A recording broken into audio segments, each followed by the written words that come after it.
हर शुक्रवार के दिन यह संतोषी माता की कहानी जरूर सुननी चाहिए। एक बुढ़िया थी, उसके 7 बेटे थे। 6 कमाने वाले थे, जबकि एक निकम्मा था। बुढ़िया 6 बेटों की रसोई बनाती, भोजन कराती और उनसे जो कुछ जूठन बचती वह 7वें को दे देती।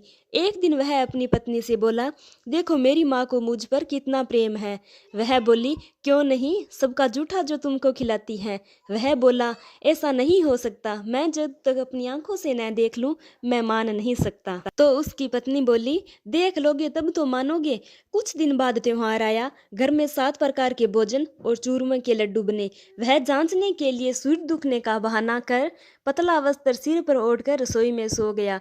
वह कपड़े में से सब देखता रहा। 6 भाई भोजन करने आए। उसने देखा माँ ने उनके लिए सुंदर आसन बिछा, नाना प्रकार की रसोई परोसी और आग्रह करके उन्हें जिमाया। वह देखता रहा। 6 भोजन करके उठे, तब माँ ने उनकी जूठी थालियों में से लड्डुओं के टुकड़े उठाकर एक लड्डू बनाया। जूठन साफ कर बूढ़ी माँ ने उसे पुकारा, बेटा 6 भाई भोजन कर गए, अब तू ही बाकी है, उठ, तू कब खाएगा। वह कहने लगा, माँ मुझे भोजन नहीं करना, मैं अब परदेश जा रहा हूँ। माँ ने कहा, कल जाता तो आज ही चला जा। वह बोला, हाँ आज ही जा रहा हूँ। यह कहकर वह घर से निकल गया। चलते समय अपनी पत्नी की याद आई। वह गौशाला में कंडे यानी उपले थाप रही थी। वह अपनी पत्नी के पास जाकर बोला, हम जावें परदेश को, आवेंगे कुछ काल, तुम रहियो संतोष से, धर्म अपनो पाल। तो उसकी पत्नी बोली, जाओ पिया आनंद से, हमारी सोच हटाए, राम भरोसे हम रहे, ईश्वर तुम्हें सहाय। 2 निशानी आपनी देख धरू मैं धीर, सुधी मती हमारी ये, बिसारियो राखियो मन गंभीर। वह बोला, मेरे पास तो कुछ नहीं है, यह अंगूठी है सो ले लो और अपनी कुछ निशानी मुझे दे दो। तो उसकी पत्नी बोली, मेरे पास क्या है, यह गोबर से भरा हाथ है। यह कहकर उसकी पीठ पर गोबर के हाथ की थाप मार दी। वह चल दिया। चलते चलते दूर देश पहुंचा। वहां एक साहूकार की दुकान थी। वहां जाकर कहने लगा, भाई मुझे नौकरी पर रख लो। साहूकार को जरूरत थी तो बोला, रह जा। लड़के ने पूछा, तनख्वाह क्या दोगे। साहूकार ने कहा, काम देखकर दाम मिलेंगे। साहूकार की नौकरी मिली। वह सुबह 7 से रात 10 बजे तक नौकरी पर जाने लगा। कुछ ही दिनों में वह दुकान का सारा लेन देन, हिसाब किताब, ग्राहकों को माल बेचना, सारा काम करने लगा।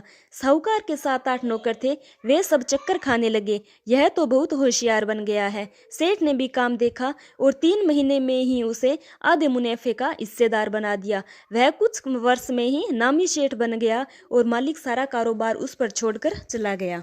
इधर उसकी पत्नी को सास ससुर दुख देने लगे। सारी गृहस्थी का काम करा के उसे जंगल में लकड़ी लाने भेजते। इस बीच घर के आटे से जो भूसी निकलती उसकी रोटी बनाकर रख दी जाती और फूटे नारियल की नारियली में पानी देते। एक दिन वह लकड़ी लेने जा रही थी तो रास्ते में बहुत सी स्त्रियां संतोषी माता का व्रत करती दिखाई दी। वह वहां खड़ी होकर कथा सुनने लगी और पूछा, बहनों तुम किस देवता का व्रत करती हो और उसके करने से क्या फल मिलता है। यदि तुम इस व्रत का विधान मुझे समझा कहोगे तो मैं तुम्हारा बड़ा एहसान मानूंगी। तब उनमें से एक स्त्री बोली, सुनो, यह संतोषी माता का व्रत है। इसके करने से निर्धनता दरिद्रता का नाश होता है और जो कुछ मन में कामना हो वह सब संतोषी माता की कृपा से पूरी होती है। तब उसने उससे व्रत की विधि पूछी।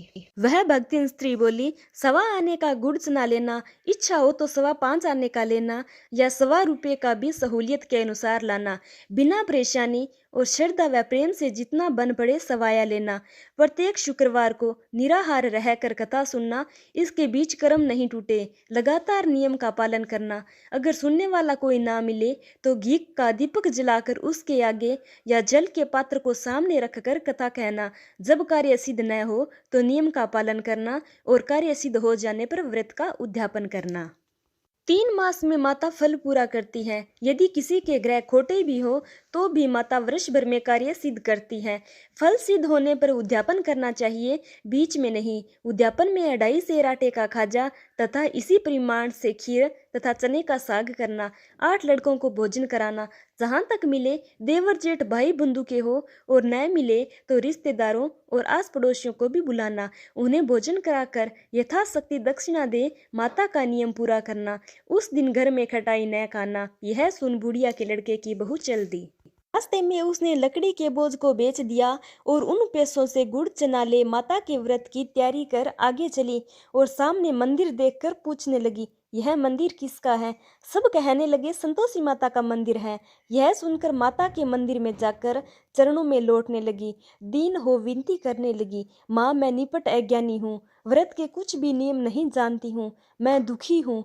हे माता जगत जननी, मेरा दुख दूर कर, मैं तेरी शरण में हूँ। माता को उस पर दया आई। एक शुक्रवार बीता कि दूसरे को उसके पति का पत्र आया और तीसरे शुक्रवार को उसका भेजा हुआ पैसा आ पहुंचा। यह देख जेठ जिठानी मुंह सिकोड़ने लगे, लड़के ताने देने लगे, काकी के अब पत्र आने लगे, रुपया आने लगा, अब तो काकी की खातिर बढ़ेगी। बेचारी सरलता से कहती, भैया कागज आवे रुपया आवे, इसमें हम सब के लिए अच्छा है। ऐसा कहकर वह आंखों में आंसू भरकर संतोषी माता के मंदिर में आ मातेश्वरी के चरणों में गिरकर रोने लगी। माँ मैंने तुमसे पैसा कब मांगा है? मुझे पैसे से क्या काम है? मुझे तो अपने सुहाग से काम है। मैं तो अपने स्वामी के दर्शन मांगती हूँ।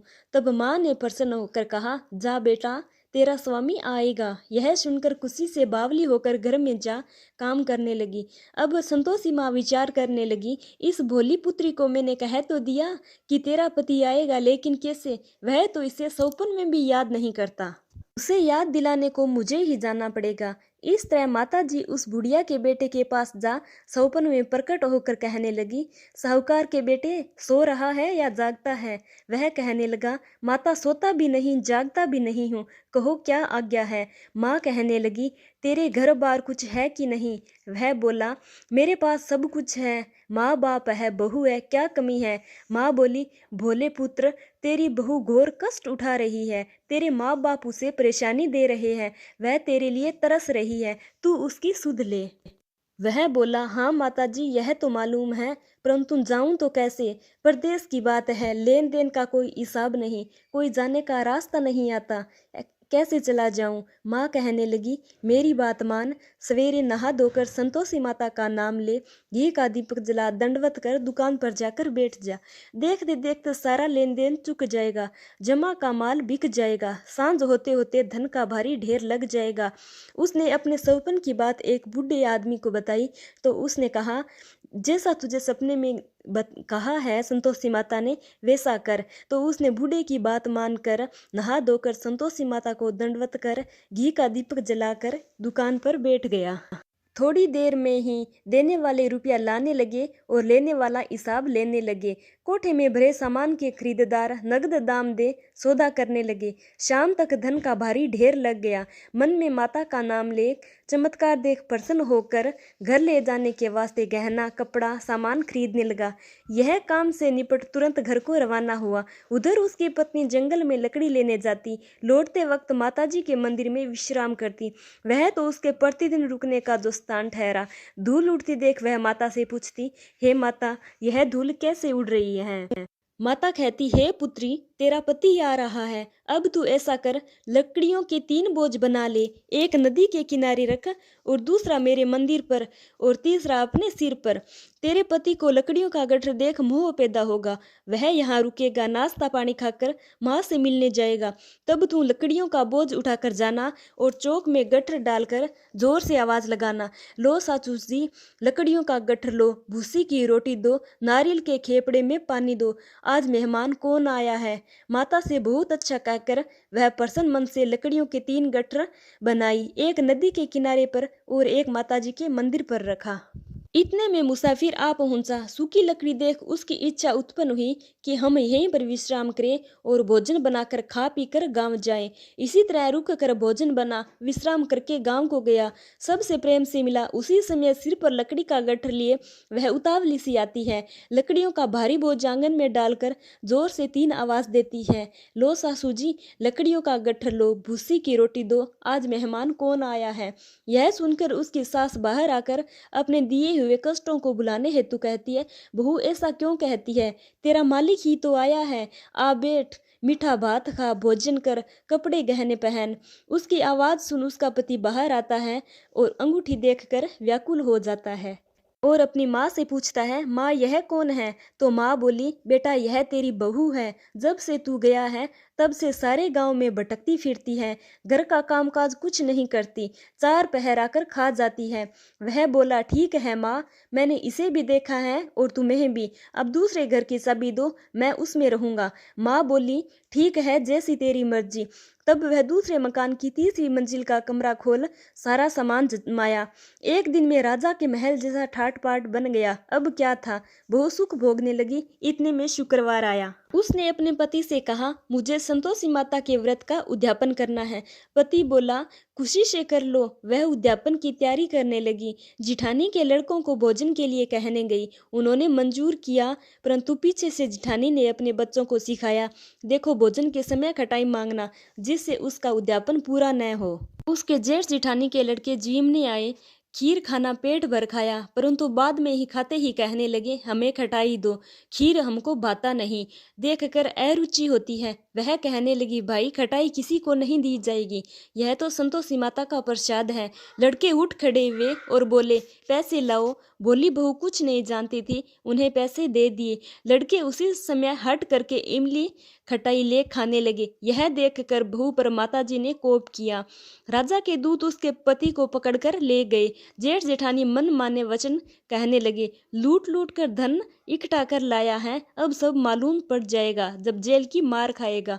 बहू से यह सहन नहीं हुआ। वह रोती हुई माताजी के मंदिर गई और कहने लगी, हे माता, आपने क्या किया? हंसाकर अपने भक्तों को रुलाने लगी। माता बोली, बेटी तूने उद्यापन करके मेरा व्रत भंग किया है। वह कहने लगी, माता मैंने कुछ अपराध किया है, मैंने तो भूल से लड़कों को पैसे दे दिए थे, मुझे क्षमा करो, मैं फिर से आपका उद्यापन करूंगी। माँ बोली, अब भूल मत करना। और वह बोली, अब भूल नहीं होगी। अब आप बताओ वो कैसे आएंगे? माँ बोली, जा पुत्री, तेरा पति तुझे रास्ते में आता मिलेगा। वह निकली, राह में पति आता मिला। उसने अपने पति से पूछा, कहाँ गए थे? वह कहने लगा, इतना धन जो कमाया है उसका टैक्स राजा ने मांगा है, वह भरने गया था। वह प्रसन्न हो बोली, भला हुआ, अब घर को चलो। कुछ दिन बाद फिर शुक्रवार आया। उसने फिर अपने पति से पूछा, मुझे फिर माता का उद्यापन करना है। पति ने कहा, करो। वह फिर जेठ के लड़कों को भोजन को कहने गई। जेठानी ने 1-2 बातें सुनाई और सब लड़कों को सिखाने लगी, तुम सब लोग पहले ही खटाई मांगना। लड़के भोजन करने से पहले कहने लगे, हमें खीर नहीं खानी, हमारा जी बिगड़ता है, कुछ खटाई खाने को दो। वह बोली, खटाई किसी को नहीं मिलेगी, आना हो तो आओ। वह ब्राह्मण के लड़कों को लाकर भोजन कराने लगी। यथाशक्ति दक्षिणा की जगह एक एक फल उन्हें दिया। संतोषी माता प्रसन्न हुई। माता की कृपा होते ही 9वें मास में उसके चंद्रमा के समान सुंदर पुत्र प्राप्त हुआ। पुत्र को पाकर प्रतिदिन माताजी के मंदिर को जाने लगी। माँ ने सोचा, यह रोज आती है, क्यों न आज इसके घर चलूं। यह विचार कर माता ने भयानक रूप बनाया। गुड़ चने से सना मुख, ऊपर सूंड के समान होठ, उस पर मक्खियां भिन भिन कर रही थी। देहली पर पैर रखते ही उसके साथ चिल्लाई, देखो रे, कोई चुड़ैल डाकिन चली आ रही है, लड़कों को इसे भगाओ, नहीं तो किसी को खा जाएगी। लड़के भागने लगे, चिल्लाकर खिड़की बंद करने लगे। उसकी बहू रोशनदान में से देख रही थी। प्रसन्नता से पगली बन चिल्लाने लगी, आज मेरी माताजी मेरे घर आई है। वह बच्चे को दूध पीने से हटाती है। इतने में सास का क्रोध फूट पड़ा। वह बोली, क्या उतावली हुई है, बच्चे को पटक दिया। इतने में माँ के प्रताप से लड़के ही लड़के नजर आने लगे। वह बोली, माँ मैं जिसका व्रत करती हूँ यह संतोषी माता है। सबने माताजी के चरण पकड़ लिए और विनती कर कहने लगी, हे माता, हम मूर्ख हैं, अज्ञानी हैं, आपके व्रत की विधि हम नहीं जानते। व्रत भंग करके हमने बड़ा अपराध किया है। जग माता, आप हमारा अपराध क्षमा करो। इस प्रकार माता प्रसन्न हुई। बहू को प्रसन्न हो, जैसा फल दिया वैसा माता सबको देना। जो कहानी सुने और कहे उसके मनोरथ पूर्ण करना। तो बोलो संतोषी माता की जय।